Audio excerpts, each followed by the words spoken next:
O LabJ entrevista o músico Teddy Corrêa, vocalista do Nenhum de Nós e a atração da última apresentação do projeto Hemisfério Cultural de 2024, uma realização do Instituto do Cérebro em parceria com o Instituto de Cultura da PUC-RS. Teddy, obrigado por aceitar nosso convite. Prazer, vamos lá. Teddy, hoje tu pode ser considerado um dos maiores artistas gaúchos das últimas décadas. Mas conta pra gente sobre como que tudo começou, como que tu começou na música e quais são as tuas maiores influências. Eu sempre tive a música como um componente dentro da família, assim, importante. Meu pai, ele chegou a trabalhar em rádio quando era bem jovem, tinha uma coleção de discos de tango que era muito frequente no final do dia, assim, dependendo do, do humor de todo mundo, a gente se reunia na sala, deixava uma luz só de um abajur, assim, ficava ouvindo os tangos do pai ali, com ele junto nessa época. E era uma coisa que, para mim, fez parte, me ajudou até a entender e falar um pouco melhor o espanhol, porque eu nunca fiz curso e me defendo bem, né?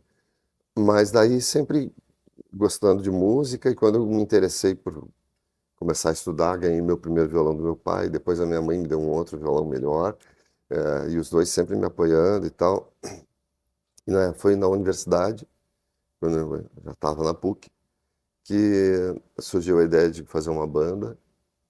E a inspiração, eu posso dizer assim, que, que eu tinha naquela época, e hoje eu tenho a honra, assim, o prazer e sei lá, um sonho dessa inspiração ser transformado em pessoas que são amigas hoje. A inspiração era o Almôndegas, de onde saiu o Clayton Cledir, que era uma banda, o nosso super-herói local, assim, entendeu? E eles fizeram os primeiros discos aqui, depois foram para o Rio, e aí o Cleiton e o Cledir estouraram e tal. Então, aquilo ali era o que a gente pensava assim, bom, se esses caras podem conseguir isso, a gente vai atrás para conseguir também, né? E eu digo isso que depois se transformaram em amigos, porque com a carreira que a gente foi se aproximando, e há pouco tempo a gente fez até show juntos, nenhum de nós e Cleiton e Cledir. Foi um caminho bem daquilo que a gente vai absorvendo quando gosta de música e tem um ambiente que proporciona aquilo se transformar numa coisa mais forte, né? E, bom, o Rio Grande do Sul ele se tornou um grande centro formador de bandas de rock, né? Principalmente ali nos anos 80, anos 90, até o início dos anos 2000, mais ou menos. E por que tu acha que aconteceu esse processo? É um mistério até um certo ponto. Eu acho que tem a ver com as bandas que já vinham tocando e fazendo shows, influenciando alguma parte das pessoas dessa outra geração, que é o que eu falei dos Almôndegas, o musical Saracura, que tinha o Nico Nikolaevski e tal. E, e eu imagino também que é uma ideia, digamos, de que Porto Alegre, Rio Grande do Sul, tem uma espécie de conexão maior com os países vizinhos, Uruguai e Argentina, onde o rock sempre foi muito forte. Não tem uma explicação lógica para que aqui no Rio Grande do Sul se fizesse um rock, eu diria, tão qualificado, porque as bandas que surgiram lá nos anos 80 e depois nos 90, 2000 ali, são bandas super boas de rock e incrível, cada uma com a sua personalidade.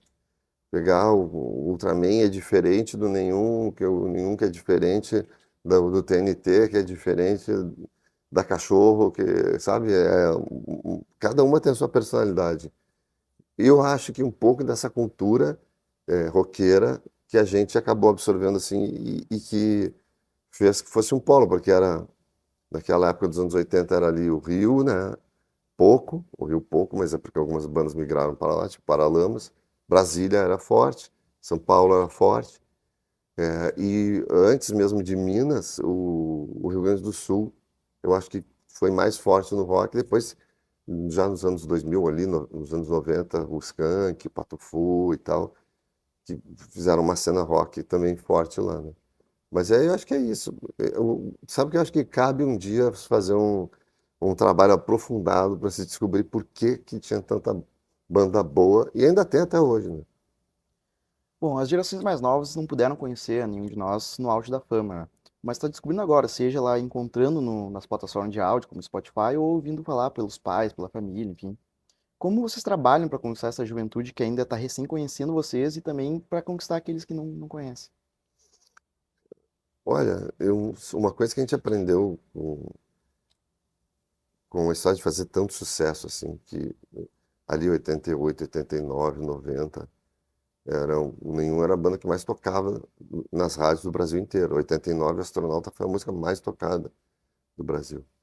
E a gente aprendeu digamos assim, tropeçando e caindo, que tu tem que investir num público que se interessa pelo que tu faz, não tu tentar fazer alguma coisa que agrade a parada de sucessos. Por que que eu digo a parada de sucessos? Porque tu tem ali, sei lá, 30, 40 sucessos que são os tops e que quando a gente frequentou, a gente achou que as pessoas estavam interessadas no nenhum de nós e que a gente, mudando algumas coisas na nossa carreira, a gente ia continuar com esse apoio do público. E percebeu que não. Existem pessoas que são fãs das 40, seja o nenhum de nós, seja o Leandro Leonardo na época, o que fosse, estava dentro das 40, essas pessoas eram fãs. E aí a gente aprendeu, como eu digo, tropeçando e caindo, que para te conquistar um público, tu tem que fazer aquilo que tu acredita mesmo, assim, né? E não ceder a alguma coisa que seja um apelo mais comercial, sabe? Às vezes que a gente tentou, assim, casar o que a gente fazia com um apelo comercial foi um desastre. No entanto, quando a gente começou a se dar conta que tinha que ser fiel ao que a gente sempre acreditou, que eram as bases que nos formaram lá na época da Camila, por exemplo, e a gente continuou com um discurso forte, com conteúdo e tal, a gente construiu um público fiel e a gente tem hoje 38 anos de banda, que se não tivesse esse público, se a gente não tivesse conquistado isso de maneira sólida, não teria como continuar, né? Eu acredito muito essa nossa, essa epifania, né? Essa revelação que foi entender que a parada de sucesso é uma coisa e uma carreira é outra completamente diferente, né? Bom, e como tu vê o mercado musical gaúcho depois da enchente, já que teve muitos estúdios, né, que se não fecharam depois da enchente, eles foram muito afetados, tiveram perdendo equipamentos, principalmente ali na região do Quarto Distrito. Isso é realmente na verdade, uma situação que vem já da pandemia, onde muitos profissionais da área do entretenimento, mais da música, eles tiveram que abandonar esse segmento em função da dificuldade que era, porque não tinha evento ao vivo, né? Então, muitos equipamentos de som, donos de equipamento, empresas de equipamento e tal, já ali na pandemia, muitos deixaram de existir, né? E com a enchente, daí a situação ainda foi mais dramática, porque não foi uma coisa assim, bom, vou vender um equipamento para fazer. Não, as pessoas perderam tudo, né? Estúdios realmente que perderam, que tiveram que investir em recuperar, né? Em limpar tudo. E, pô, alguns, o estúdio mesmo que a gente ensaia, o piso ficou impraticável. Então, tira todo o piso, vai lá e ali parede, não sei o quê. Tem que ter um investimento disso. Eu te digo assim que foi um momento crítico que está passando. E que tu falou Quarto Distrito ali, tinha casas incríveis que fecharam, a Agulha fechou, que era um lugar que a- abrigava novos artistas e tal. E, e eu imagino, inclusive, que nessas horas o poder público tinha que ter socorrido objetivamente esse setor assim também, sabe? Que era um setor que já tinha sido afetado muito gravemente pela epidemia, né? E, e que agora, quando estavam conseguindo se reerguer alguns, já não tiveram nem tempo, né? O cara levou um nocaute, abriram contagem, levantou e tomou outro. Tu tem um espaço no Substack onde tu escreve coisas que te interessam pessoalmente. Sair um pouco desse contexto de escrever música e escrever textos mais prosaicos, sem tanto compromisso, te ajuda com a criatividade ou é só um jeito de tu desopilar do estresse do cotidiano? Não ajuda. Eu tenho consciência que para escrever são duas coisas. Quanto mais tu lê, melhor tu escreve, e quanto mais tu escreve, melhor tu escreve também, né? E é um exercício que é difícil, porque eu tenho que, enfim, pelos meus posicionamentos, eu tenho que me controlar para não virar também um espaço só de posicionamentos em relação ao que está rolando, porque realmente é difícil, né, a gente assistir certas coisas. Então, às vezes eu comecei ali algumas coisas de uma espécie de crônica, ia começar um livro, daí eu tenho ele ali mais ou menos para continuar, mas infelizmente eu não tenho essa disciplina que era o que eu queria, de escrever pelo menos 2 ou 3 vezes por semana ali no Substack. Que é o que que é legal nele é isso, né? Tu vai lá e escreve. Entendi, a música tá sempre se reinventando, né? Então, tem uma coisa que tu tem te chamado a atenção ultimamente, assim, alguma artista, alguma banda que tu tem ouvido bastante, que tu gostaria de destacar? Tem uma banda, um artista, na verdade, que é um artista de Recife, e que já tem uma carreira assim, mas que eu tenho ouvido muito e eu gosto de indicar assim ao primeiro um artista que seja nacional e que também a gente mantém esse diálogo, né? Porque aqui no Rio Grande do Sul tem, né? Mas Uhum. é legal observar outras coisas que acontecem em outros estados. Que é um cara chamado Tagore. E ele é bem, diríamos que é alternativo, e eu acho que ele é o herdeiro legítimo do Alceu Valença, assim. É um cara com quem eu tenho relação, assim, de trocar mensagens, a gente já conversou, mas não pessoalmente ainda. E eu, poxa, adoro o trabalho do cara, acho incrível o que ele faz, e eu tenho até vontade de colaborar com ele, a gente fazer algumas coisas juntos, assim, se possível. E o cenário musical brasileiro atual, o rock perdeu um pouco de espaço, né, nos últimos anos, principalmente para gêneros como sertanejo, funk, que são hoje as coisas mais ouvidas aqui no Brasil. Tu acha que o rock em si, ele tá passando por um momento de transformação ou é por um declínio real? É que quando o rock nos anos 80 estourou, todo mundo queria ter uma banda de rock. Me lembro que teve o Netinho eu não me lembro o sobrenome dele. É um baiano lá, que depois foi fazer outras músicas lá. Ele era um cara que tinha uma banda de rock, era visível que não era a praia dele, entendeu? Tanto que ele depois foi fazer axé. Mas todo mundo queria ter uma banda de rock. Por quê? Porque estava tendo bastante exposição e tal. Hoje, quem está interessado em fazer sucesso quer ter uma dupla sertaneja, entendeu? Quer encontrar uma outra figura lá e fazer uma dupla sertaneja. Então tem uma galera aí que, não, como a gente estava falando, está interessado em fazer sucesso e ganhar grana. Então eles miram nos estilos que estão fazendo isso. E o rock, ele se transformou numa coisa que voltou a ser um nicho, assim, né? Voltou a tribo e voltou a ser uma coisa que a gente tem que procurar para encontrar. Não vem mais servido de bandeja, assim, boas bandas de rock.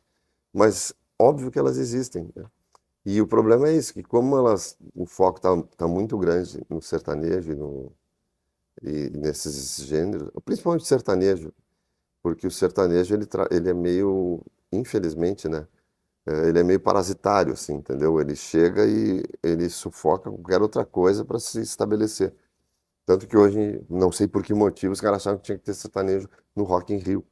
Já tem sertanejo em festival, sertanejo em 200 lugares no Brasil inteiro, já tem esse espaço, para que colocar num festival de rock? E aí tu diz, mas é preconceito? Não tem nem preconceito. Eu só tô dizendo que se tu vai assistir esses festivais que se música sertaneja, nunca tem banda de rock, ninguém acha que é preconceito contra o rock. Aí no Rock in Rio, que virou um festival banal, assim, não tem mais uma cara, eles se metendo nesse tipo de coisa assim, tipo, não, mas tem que ter toda. Não precisa. Aí tu vê o Primavera Sound, é só rock, tu vê o Lollapalooza, é só rock. As bandas ali, bandas alternativas, né, digamos assim, estão ali tendo seu espaço. Então, quando eu digo que é parasitário esse negócio, é assim, porque ela se instala e suga e dali as outras coisas não sobrevivem, né? Erva daninha quase. Nada contra o estilo, um pouco contra o estilo, porque acho que realmente ele investe demais na repetição.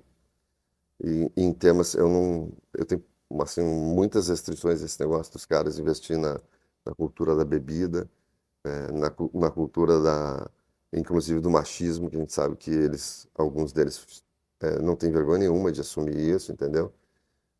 Só que a gente sabe que é um estilo assim que tem mais para oferecer. Tanto que o Chitãozinho e Chororó é um que eu coloco, que é uma outra coisa dentro do sertanejo, entendeu? E para mim é isso. O rock, infelizmente, ele passou a viver à margem e quem faz é porque gosta mesmo, né? Bom, e no começo desse ano a gente teve o falecimento, né, do João Vicente, que era o tecladista e gaiteiro da Nenhum de Nós. Se tu puder falar um pouco sobre a parceria com ele, de vocês, e como tu recebeu essa notícia, como que isso impactou pra banda. É muito difícil, né? Porque o João estava com a gente há 30 anos, subindo no palco todo final de semana com a gente. Então é um, é uma perda, não dá nem para dizer que é uma perda, é algo bem maior do que isso, porque a gente tem o nosso ecossistema ali onde um irmão se foi, entendeu? Tanto que nós não colocamos ninguém no lugar, nós não vamos colocar ninguém no lugar, porque não substitui assim o irmão, né? Ah, o teu irmão perdeu o teu irmão, ah, não, vamos chamar outro cara para ser meu irmão, não tem como, entendeu? E a gente está aprendendo a lidar com isso. Bom, e pra gente fechar, conta um pouco sobre os teus próximos passos na tua carreira, seja no teu projeto solo, seja com a Nenhum de Nós.